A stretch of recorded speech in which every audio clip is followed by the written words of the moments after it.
We've got some breaking news here. Watching shares of Boeing. The Seattle Times just out with a report that says a Boeing 777X fuselage split dramatically. You're looking at a picture right there during a September stress test.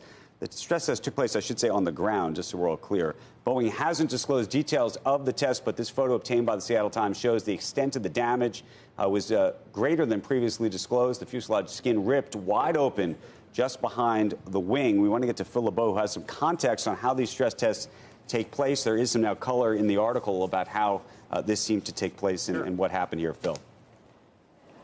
And, Andrew, this is on a fuselage for a 777X that is going through basically the pre-certification process. And this is part of the stress test. This is what they are designed to do. You want to see how far you can push the fuselage before something happens, to see how well it holds up.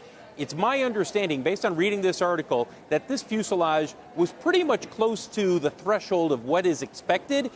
So close that it likely is a case where the FAA ultimately, when they look at the data, and we still don't know for sure, will likely sign off on the fuselage. So even though this picture is dramatic, these tests are designed to do this. This is why they bend the wings to ridiculous levels when they're going through certification. They want to see how far they can push these planes before they ultimately fail, if you will. And in this case, this was to test the fuselage, the strength of the fuselage, and it was in an extreme stress environment. So this is not a case where it was just going about its business and boom, it cracked open. No, this was a test designed to see how strong the fuselage is. We've got to call into Boeing to see if we can get a little bit more color on exactly what happened in this case. But again, this is on the 777X, which is in the process of being developed and certified, expected to have its first flight late next year. Guys, thank you, Phil. By the way, 28 feet. So normally the wings are like this, and they literally have weights and pulleys on the wings, and they move them 28 feet